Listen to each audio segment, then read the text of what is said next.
what's up geng? Apa khabar semua? Kembali lagi kita dalam Kubiang TV. Okay? Jangan lupa follow, subscribe, share dan bagi tahu kawan-kawan, sahabat-sahabat, saudara mara semua suruh subscribe. Tekan je butang subscribe tu. Okay? Hari ni kita nak berdiskusi lah mengenai satu topik yang tengah hangat sekarang ni. KL Gangster.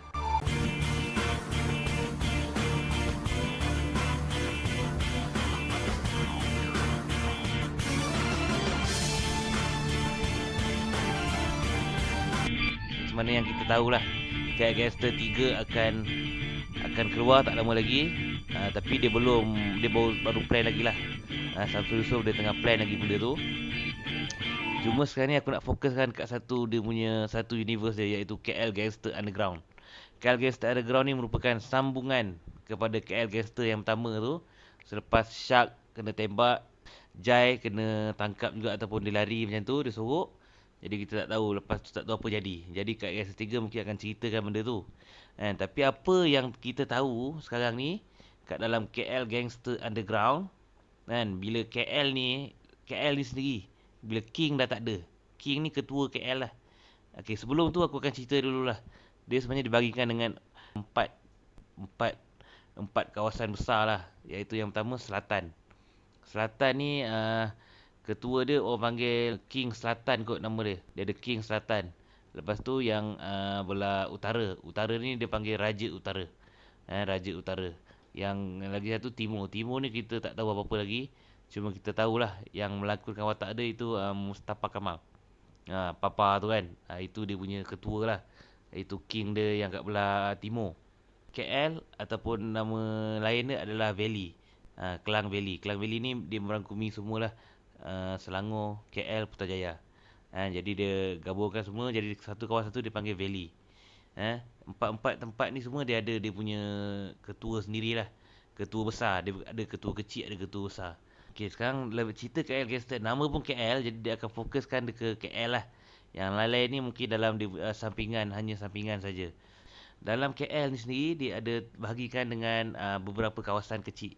Contoh dia macam Kampung Baru, kita ada Bangsa, kita ada Subang, kita ada Kelang, kita ada mana lagi?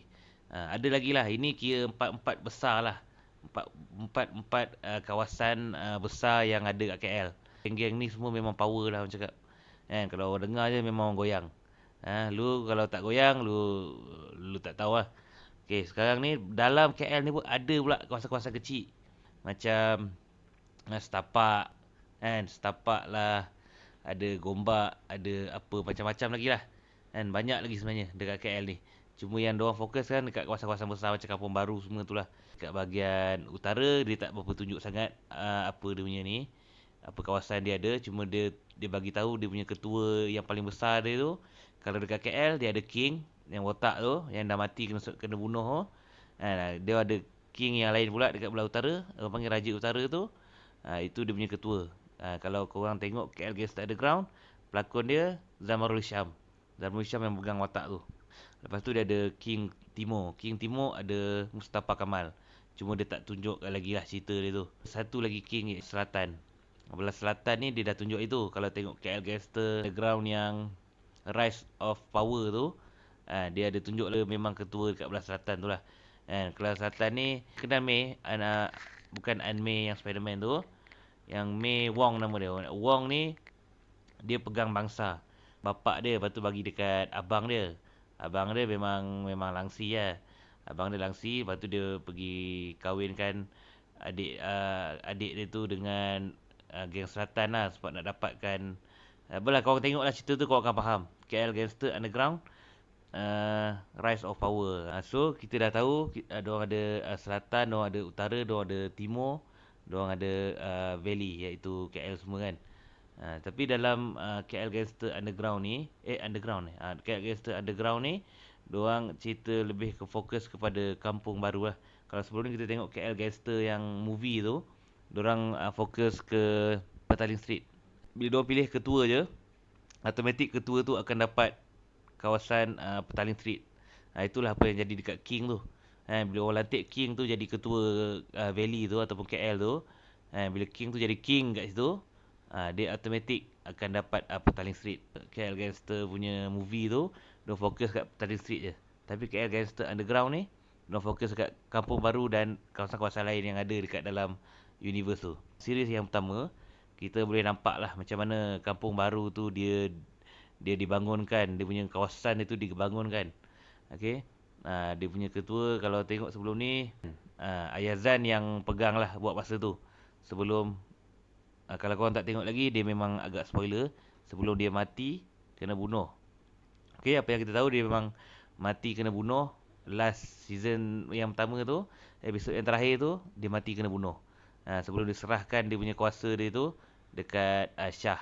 Dalam cerita yang pertama, dia lebih banyak fokus macam mana Shah, iaitu dia punya hero dalam cerita ni, Shah, yang nak keluar daripada dunia kongsi gelap ni. Tapi dia macam-macam dugaan ni. Sebelum macam dalam movie, kita tengok Malik, dia punya watak utama pun dia nak cuci tangan. Tapi dia terpaksa join balik sebab King, iaitu King kepada Valley tu, dia nakkan backup, dia perlukan orang kanan. Macam Shah ni, kalau yang kita tengok lah, dia ada orang kanan juga, nama dia Adi. Okay, Adi ni aku memang suka gila watak dia. Lakonan diorang dua ni memang aku rasa paling the best lah. Kalau kat Malaysia punya drama series ni, ini yang paling the best punya lah. Okay, Shah dengan Adi, Beto dengan Zahirul Azim. Ini memang satu combo yang amat power lah aku rasa.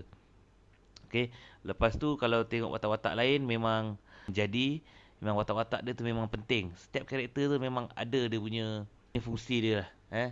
Contoh yang ni macam kawan dia lain macam Belut, dilakonkan oleh Amirul Afendi tu. Itu pun satu watak yang penting lah. Kalau sebelum ni kalau tengok movie, ada watak Azizan sebagai pak-pak lawak dalam cerita tu. Kalau dalam cerita ni kita ada Amirul Afendi yang menceriakan lagi cerita ni. Lepas tu dia ada Syamin. Syamin ni merupakan adik kembar kepada Shah tadilah, hero tu. Yang dilakukan oleh Nabila Huda. Watak dia pun memang power. Lakonan dia pun memang tip-top gila. Memang power. Memang aku rasa dia punya pelakon-pelakon dalam cerita ni memang hebat-hebat lah. Kalau kita tengok yang pertama ke yang kedua. Lepas tu kalau kita tengok yang underground yang pertama, dia ada satu lagi watak jahat, iaitu Tauke. Yang dia Tauke ni merupakan ketua kepada kawasan Ceras, iaitu dalam Lembah Kelang ni. Dia memang bercita-cita tinggi lah nak nak pegang KL ni, nak pegang Valley ni. Cuma orang tak suka dia, orang tak nak dia. Seperti kalau korang nak tahulah, sebenarnya lepas King tak ada, KL ni memang berterabur lah. Dia tak ada ketua. Tak ada ketua yang nak guide orang. Kalau macam kat tempat lain dia ada ketua dia. Orang macam ni lepas King tu tak ada siapa yang pegang, tak ada siapa yang layak lagi. Semua memang belum lagi, orang cakap belum layak untuk dapat lagi title King tu. Tapi bila diorang dapat je title King tu, automatic diorang akan dapat Petaling Street. Lepas season pertama habis, bila Tokyo dah dikalahkan, jadi bila Ayazan pun dah mati, jadi dia punya cerita tu lagi berkembang. Dia lagi cerita lagi pasal Mewong, macam mana Ayazan dengan Mewong boleh bercinta dulu. Lepas tu dia ada selitkan lagi rahsia Ayazan yang sebelum-sebelum ni kita tak tahu pun. Kita fikir Ayazan ni memang baik je lah, dia nak jaga keluarga dia tu. Tapi sebenarnya dia ada rahsia lain lagi. Dia sambung lagi dengan KL Gangster Underground yang kedua. KL Gangster Underground yang season yang kedua ni memang lagi padat dengan aksi, lagi macam mana, jalan cerita dia memang lagi besar lah. Dia tak ada tumpu kat Kampung Baru saja. Dia memang pergi ke belah sana, kita boleh tahu ada utara. Lepas tu dia pergi kat kawasan-kawasan lain lagi. Lepas Tauke dah tak ada, Adi pula ambil alih jadi ketua Ceras. Lepas dia sparring dengan siapa nama? Shah tu kan. Dia memang dapat terceras. Disambung pula yang kedua, kita tak tahu siapa. Mula-mula lah kita tak tahu siapa yang jahat dia. Rupa-rupanya yang jahat dia adalah Namron. Namron ni kalau dalam cerita dia yang awal-awal tu, dia merupakan kawan kepada Ayazan lah. Kawan kepada Ayazan, jadi dia stay kat Kampung Baru lah. Dia daripada utara. Dia anak buah Raja Utara punya ni lah. anak buah Raja Utara. Tapi dia pergi kat KL, dia nak duduk kat KL, dia buka kilang tepung kat situ. Orang ingat kan mula tepung lah, dia berniaga. Sekali rupiah-rupiahnya, dia jual MM. Ha, lepas tu Shah ni dia payung lah, dia payung, orang panggil Namron ni nama dia Mak Noh. Dia payung lah Mak Noh ni duduk situ bagi kawasan dia kat Kampung Baru tu. Tapi dia tak tahu pula sebenarnya Mak Noh ni dia ada cita-cita lagi tinggi daripada Tauke. Dalam season yang kedua ni, yang orang jahat dia adalah Mak Noh lah, Namron. Kan. Ah, dia sebenarnya kalau ikutkan dia ada cerita juga dalam cerita ni yang sebenarnya KL ni dia ditubuhkan oleh ada empat ke ada enam atau tujuh tak ingat. Dia ada empat keluarga besar lah. Kan dia ada keluarga binatang-binatang dia tu. Antara dia ada keluarga, aku tak ingat semua. Nah, nanti kita ingat balik. Ada keluarga-keluarga dia tu. Lepas tu berpecah lah. Bila dia dah buat KL tu dia berpecah. Jadi bila sampai dia dekat situ, cerita dia lagi besar, dia lagi meluas. Cuma bila Mak Noh ni orang tahu dia bukan kerja untuk diri sendiri. Dia sebenarnya ada kerja dengan orang lain lagi. Nama organisasi ni nama dia adalah Golden Triangle. Golden Triangle ni dia merupakan organisasi yang international, yang besar. Dekat dekat macam dalam cerita ni dia dah bagi tahulah. Kongsi gelap dekat Filipina pun dah dijatuhkan. Semua geng kongsi gelap dalam uh, Filipina dia dah dijatuhkan oleh Golden Triangle ni. Sekarang dia nak pergi ke Malaysia pula, dia nak jatuhkan kongsi gelap dekat Malaysia ni sebab dia nak kuasai sendiri. Sebab Malaysia ni dia ada dulu lah kalau korang belajar sejarah dulu, dia ada bagi tahulah yang Malaysia ni merupakan tempat persinggahan pedagang-pedagang semua. Jadi dia ada ambil idea daripada situ lah kot. Jadi Malaysia ni dijadikan sebagai tempat persinggahan pedagang-pedagang daripada luar negara nak transport bisnes-bisnes haram orang macam dia nak import arak ke, dia nak import dadah perempuan ke apa ke, dia akan singgah kat sini untuk minum jap, lepak-lepak jap, minum teh tarik, lepas tu dia pergi gerak pergi tempat lain pula. Sebab kalau dia pergi direct terus je, minyak habis. Tak cukup minyak. Okey. Okey, kita lupakan pasal sejarah ya. Okey, kita tengok dekat dalam cerita ni, dia ada bagi tahulah yang Mak Noh ni dia cuba rekrut Adi, iaitu kawan baik kepada Shah ni. Okey.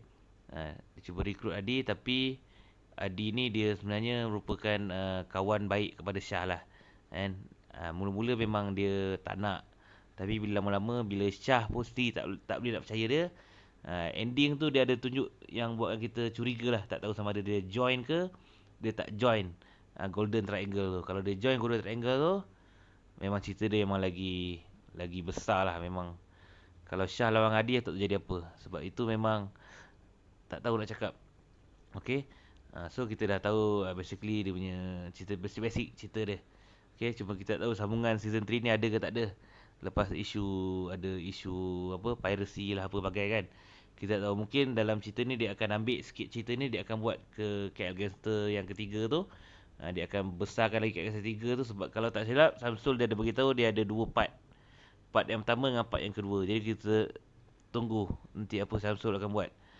Okay, kalau dia ambil daripada universe KL Gangster Underground ni, memang gila lah, aku tak tahu nak cakap apa lah. Beto semua join dengan Malik. Aku gila betul. Adi Putra dengan Adi. Tak tahu nak cakap lah. Cuma yang bestnya dalam cerita universe KL Gangster ni, dia punya watak jahat. Watak jahat diorang semua memang menjadi. Okay, kalau tanpa watak-watak jahat ni semua, diorang punya cerita mungkin akan kurang sikit. Tapi watak-watak jahat ni lah yang menaikkan diorang punya cerita. Kalau kita tengok kat gangster yang pertama tu, kita ada Shark. Kita ada Shark dengan Dragon. Okay, lepas tu yang kat gangster yang kedua, tak payah cakap lah, itu Tai Long tu memang power gila lah. Dia punya jahat itu memang level kau nak masuk dalam TV je. Lepas tu kat gangster underground, Tauke. Tauke memang jahat dia lain daripada yang lain. Ini tak tipu punya, dia memang orang jahat yang kau tak boleh nak benci. Dia memang kelakar. Okay, lepas tu orang yang jahat yang last dia tu Mak Noh tu lah, Namron. KL Gangster yang ketiga ni mungkin dia akan ceritalah lebih detail pasal Golden Triangle ni. Kita kena tunggulah apa yang nak jadi. Okey. Okey, aku harap korang faham lah sedikit apa yang aku merepek ni. Okey, kalau kau tak faham nanti aku buat video lain lah kot, kan? Ke aku kena lukis. Apa pun terima kasih sebab mendengar percakapan ni dan jangan lupa untuk subscribe, follow, share. Kalau korang ada pandangan lain lagi mengenai KL Gangster ni, jom kita sama-sama kita bincang kat bawah ni. Okey? Ataupun kau boleh tanya aku apa yang korang nak jadi dekat KL Gangster 3. Sama-sama kita tunggu nanti. Okey? Kepada Abang Samsul, good luck on KL Gangster 3. See you when you see you. Ciao.